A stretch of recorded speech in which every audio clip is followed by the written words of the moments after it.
Hi and welcome back to ScottiesTech.Info. I'm Scotty with my co-host Cletus, and today I want to talk about EMPs or electromagnetic pulses. Now, beginning a few years ago, we heard a whole lot about how some individual or group or country or countries were going to launch EMP attacks against us, and we were all going to die. There were even politicians coming out, and it was splashed all over the media. These people were saying that, if there was an EMP attack on the United States, for example, up to 90% of Americans would die. So, right, we need to actually talk about EMPs a little bit in order to understand how they actually work, what would actually happen, and as you'll see, it's not really the super duper huge threat that it's made out to be. So the first thing we need to think about is most of the knowledge that we have about EMPs comes from Hollywood movies. Now, you know how it goes. There's like a white van parked in the middle of an empty parking lot, and the back doors are open, and there's some, cylinder barrel type thing there, and there's a countdown timer, and when it goes off, these magical blue waves, kind of like ripples on a pond, shoot out, and the whole city, sometimes the whole country, it falls into darkness, and all the engine computers, all your computer-controlled washing machine, everything electrical or electronic is zapped in an instant, and society collapses, and it's horrible. That's the Hollywood version. So the question is, what would an EMP blast do in real life?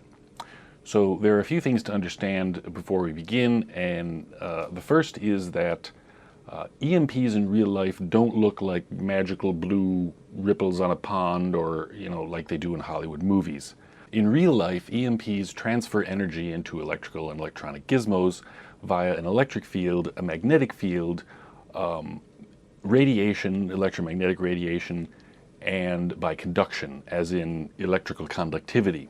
Now, it's important to remember that all of these things are tied together.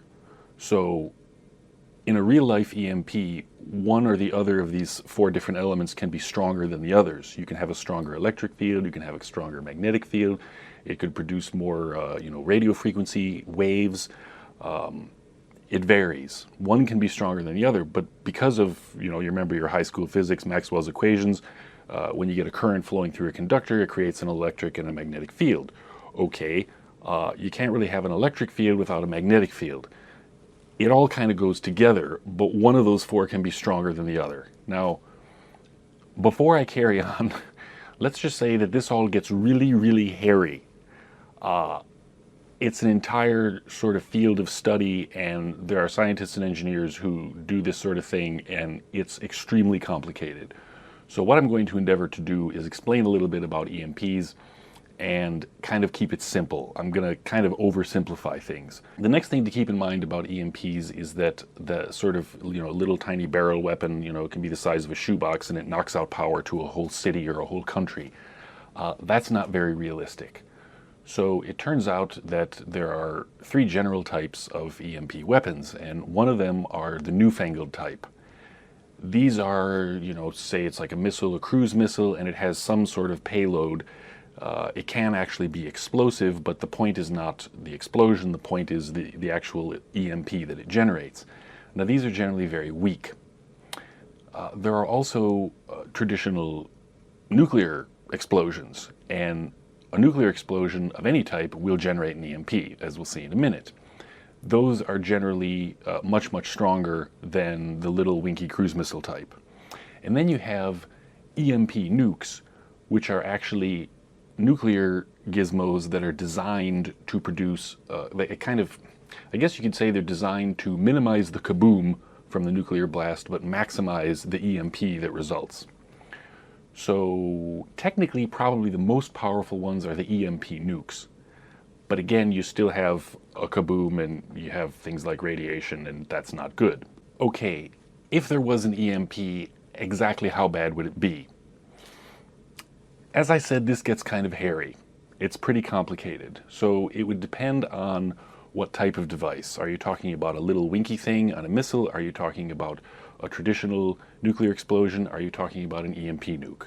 It would depend on the altitude. To get the maximum effect over the widest area, you would generally have to detonate one of these things at, between 30 and 400 kilometers. If you were to, say, detonate a nuke over, say, 200 kilometers over the United States, then you might not necessarily knock out power, but you might have effects from the EMP that cover maybe 80% of the country. So here we have a representation of the Earth and an EMP weapon that's detonating over the Earth. This is not drawn to scale, obviously. It's just to give you a general idea. It's kind of oversimplified, but the idea here is that the EMP goes off, and you can notice that the area closer to the blast, the EMP will have stronger effects there.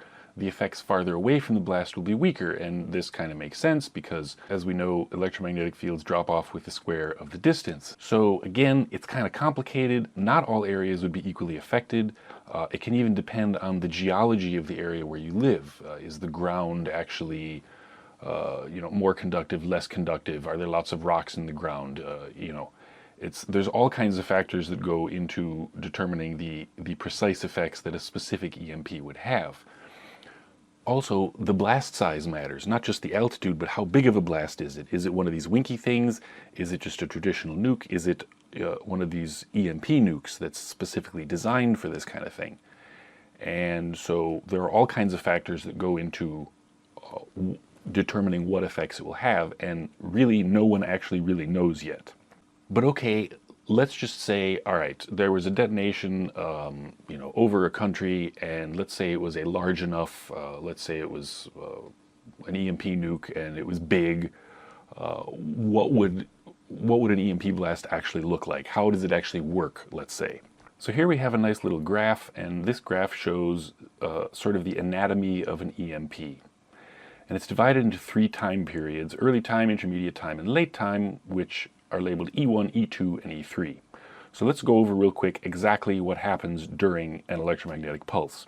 First, we're going to look at time E1. Now this is from essentially 0 to only 1 microsecond. So it's up to 1 microsecond. It's an extremely high intensity pulse. The pulse itself consists of a whole variety of frequencies from, basically 0 all the way up to maybe hundreds and hundreds of megahertz. And because it's a broadband pulse, because it's comprised of a whole bunch of different frequencies, it has the possibility to affect more gizmos down on the ground.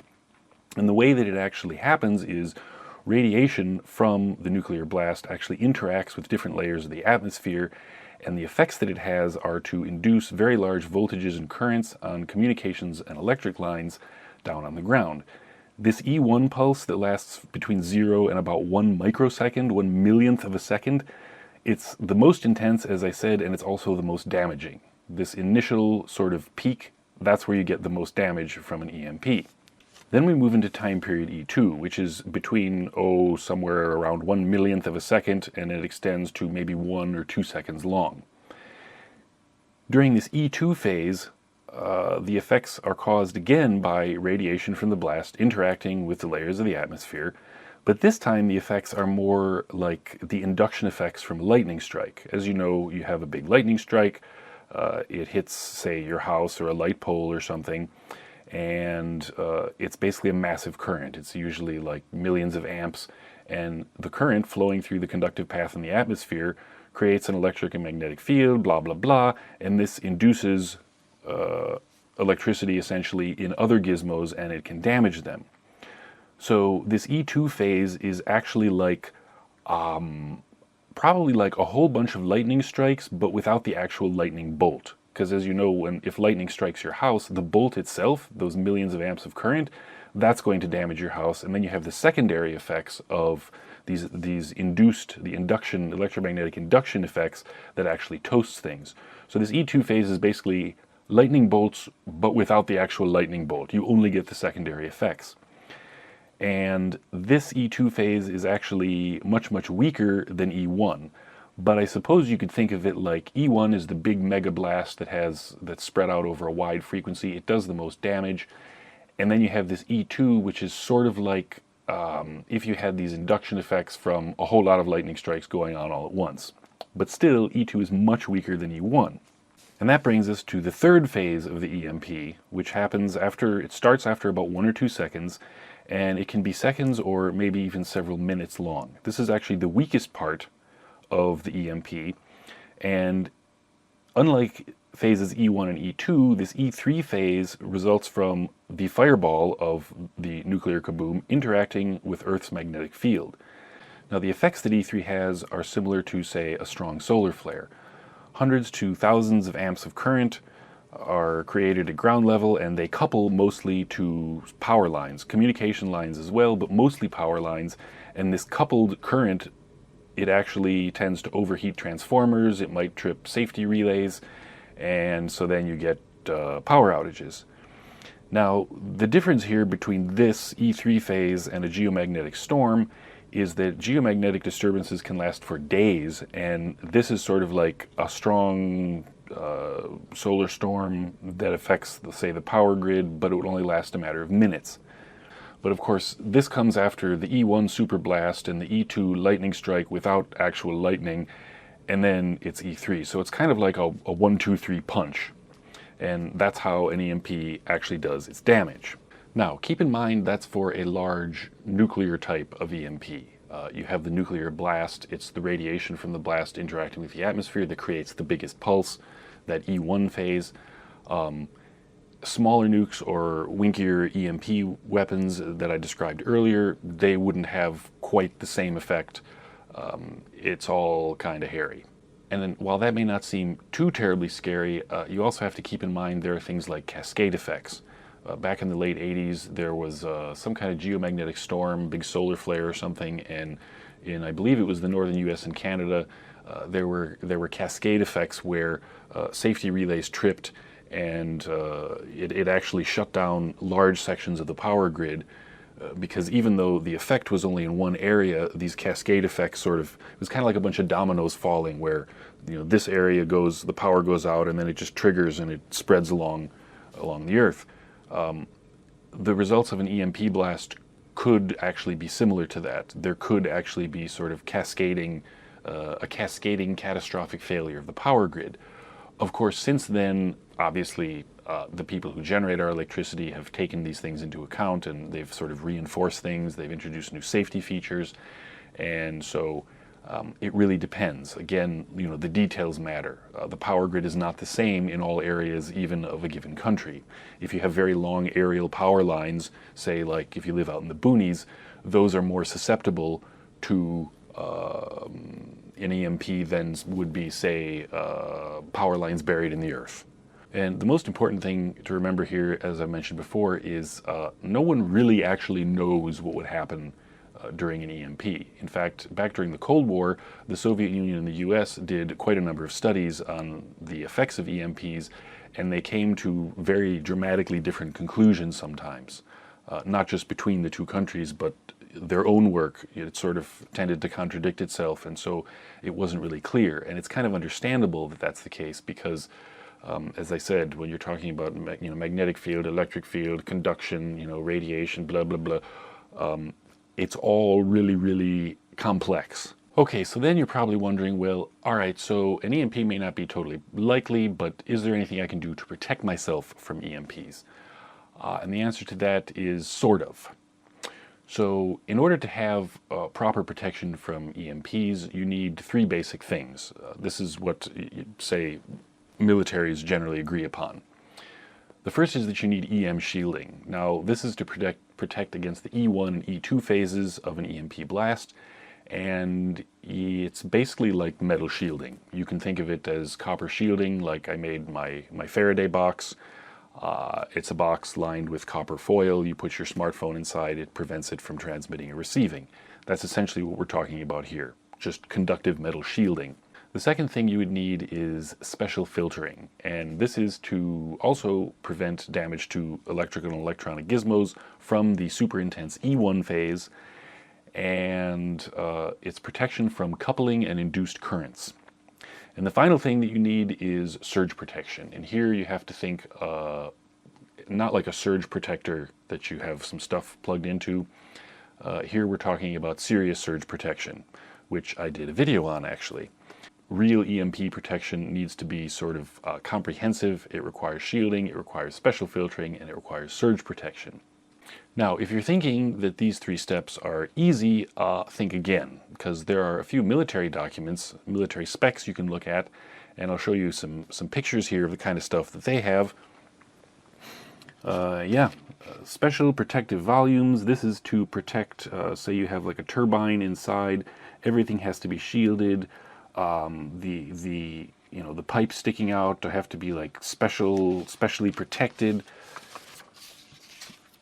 You have a typical protective device, but the way things are bonded, the way it's grounded, there are like specifications for absolutely everything.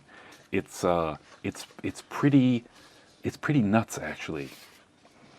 And then finally here you have an entryway, like an entryway to a building. Well, they can act as waveguides. So when you have the radiated part, these waves traveling, you don't want to have just a simple door. You want to have a doorway that acts as a waveguide that doesn't let certain frequencies in and blah, blah, blah. And yeah, it's not simple at all. So if you were to try to protect your house fully from an EMP, it's not simple. You would also probably need special doors, special windows, special entryways. You need to understand how to ground things properly. Grounding a Faraday cage is not the same as simply, plugging into the ground prong of your house power outlets, for example. Grounding itself is essentially an entire science. Okay, just a few closing remarks. Keep in mind that even if there is an EMP, not everything would be destroyed. One study that I read indicated that they looked at all the other studies that, say, the U.S. military and other organizations had done, and they concluded that, okay, let's take cars with internal combustion engines, trucks, public transport, buses, for example. They all have engine computers. So if there's an EMP, what would happen? So they concluded that about 40% of the vehicles would be crippled, but not all of them. For example, some of them might have a fried engine computer and they just simply wouldn't start at all. Others might have just some fused contacts or some fried relays or something, a little bit of damaged wiring, but it would be easily repairable. So it's like, worst case, you might say half of the vehicles would stop working. Many of them would be repairable. In terms of our electronic infrastructure, yeah, some cell towers might be down, but not all of them. Or if the cell towers were down, the entire communications network wouldn't be down because much of our networks now are optical fiber. So optical fiber is not conductive, so it's not quite as subject to an EMP as, say, copper phone lines and Ethernet cables, for example. Of course, the equipment at the end of those fibers would be susceptible, but then if it's properly grounded and shielded, and not all of it would be destroyed. So, as I said, no one really actually knows, but the best guess is that no, it would not be a total disaster. Yes, there would be some hardship, but it wouldn't be like, like I said in the beginning of the video, oh my God, 90% of everybody dies. It probably would not be quite so dramatic. And when you think about it, if you're worried about the power grid collapsing, the communications grids collapsing, a much bigger threat than an EMP is simple hacking. When you have, say, power utilities, power companies, gas companies, and they're using computer systems that are still running Windows XP and they're not secure. Cyber attacks are a much bigger threat to our infrastructure than an EMP. A cyber attack doesn't require a special weapon, it doesn't require a special delivery vehicle, it doesn't require developing some kind of fancy EMP nuke. It's just anybody, even the poorest of nations, can have a group of hackers and they hack in and they destroy stuff. Of course, every nation pretty much has a hacking team like that, so again, it's kind of like mutually assured destruction, which is probably why we don't have more cyber attacks, because, you attack me and I'm going to attack you back and then we're both screwed. Right, so there you have it. That's how EMPs actually work. It's kind of difficult to make a really good one that would affect a wide area. It's difficult to predict exactly what effects it would have. The smaller weapons-based, missile-based small devices that have been used actually in the field, those were kind of specifically designed to kill enemy communication systems, for example. It's not really EMP weapons don't really work the way they do in Hollywood movies, and they're not really that big of a threat. Unless you consider the fact that meteorites raining down out of space and exploding in the atmosphere can also trigger an EMP, you know, if you still want something to worry about. But I personally am far less worried about an EMP and far more worried about things like hacking and you know, privacy invasion and you know, there's a whole lot going on in the world right now without having to worry about an EMP. So for more techie tips, see ScottiesTech.Info. Thanks for watching. See you next time.